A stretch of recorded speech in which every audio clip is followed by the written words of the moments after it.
All right, we got to give that which is bitter time to become sweet. Hey, I'm Father Mark Mary with the Franciscan Friars of the Renewal. And this is Ascension Presents. We're going to talk about the process and what it looks like and giving it time and allowing that which at first we experience as bitter to become sweet. And we're going to begin with, again, just sort of like a little bit of an understanding, reminder of how Christian anthropology works, and then just use an example particularly from St. Francis and from a Carthusian monk as an invitation to hope and to confidence and to perseverance in the initial trials. There is this experience in the Christian life, and actually in life in general, right, of things starting out difficult, but as we develop a habit, as we get a little taste for the action or for the overall fruitfulness of it, that which originally became bitter became sweet, right? And this is something on a very natural level a lot of people might experience with eating healthy or a kind of exercise, things like that. It's like, well, at first it's hard to sort of do the work or to say no to sort of the food items that I like better. But if we give it some time, it's like, oh wow, I have new energy. I feel great, I look great, I have confidence, I have energy, all that sort of stuff. Like, then actually eating healthy, insofar as it is healthy, can actually have its own sort of sweetness. And there's something similar to the spiritual life. And what I want you to do again is first just remember this, is like we have intellects, wills, and we have, right, sort of our emotions and our passions, right? And we want our intellect and our wills to be kind of navigating and guiding sort of our passions, right? And so what I want to communicate to your intellect so that it doesn't get kind of like hijacked and distracted by maybe the immediate sensation of bitterness is this, again, like have confidence and have hope that although what you are doing initially as you're trying to grow in relationship to the Lord and loving the poor, etc., like as you're trying to grow, the initial part of it might be a struggle. It might be, if you will, like a bitterness.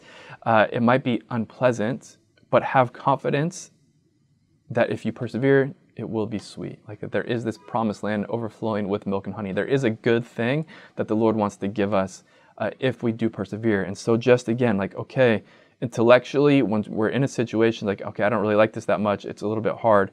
Like, okay, no, but we're going to persevere. We're going to persevere because on the other end of this initial phase is something that was sweet, right? And I'm using the language bitter and sweet. I'm sure it's in a lot of places, right? But taking it actually from St. Francis. St. Francis has what we call like his testament, which is kind of his like last sort of public statement to the world, to the brothers. And he talks about how at first, when he was in sin, to be around lepers was like this horrible thing. It drove him away. He was afraid of it. It was just pure bitterness.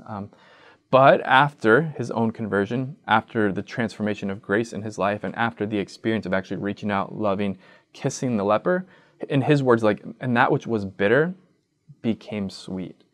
And this again, this is just kind of, in many cases, the pattern of the Christian life in some ways, or of maturing. Is like, originally this thing was unattractive and bitter, but as I experienced conversion and actually experienced it, it became sweet. And so I wanted to use this first with the area of the poor, and the second we will talk about in our life of prayer, particularly in silence, right? So, because one of the things I've talked about in my book, Habits for Holiness, and perhaps on a video here, is that when we're thinking about doing some sort of act of charity, we're thinking about like responding to the cry of the poor in the world in different ways. Like at first, the experience of it, like it was for St. Francis, is bitter. And it can be bitter because we're uncomfortable. It can be bitter because we just don't really know what to do. It can be bitter because maybe like of an insecurity, or because these types of people that the Lord are inviting us to are just sort of different than we're used to, and that there can be something about it that is unattractive. And in part, it's just because like the poor,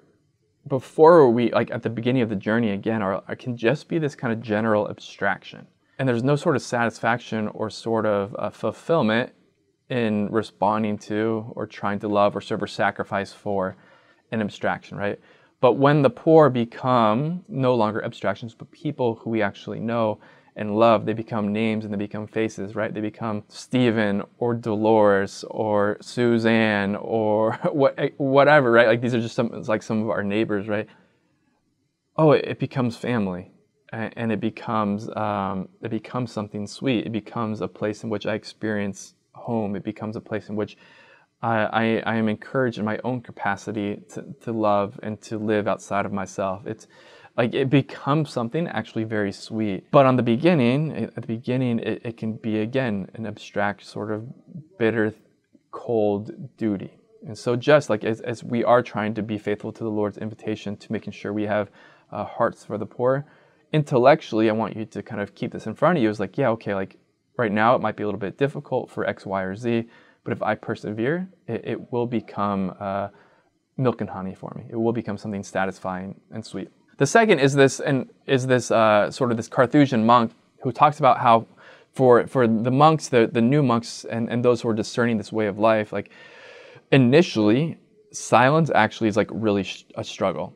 And silence is something difficult, and silence is something unsettling, and again, to use the same language, it is something sort of bitter. But as the monk like perseveres in it, it actually takes on the sweetness, because they experience the Lord in it, they experience the peace in it, they experience the intimacy in it, they experience the sort of new insight into it, they experience conversion and grace, etc., right?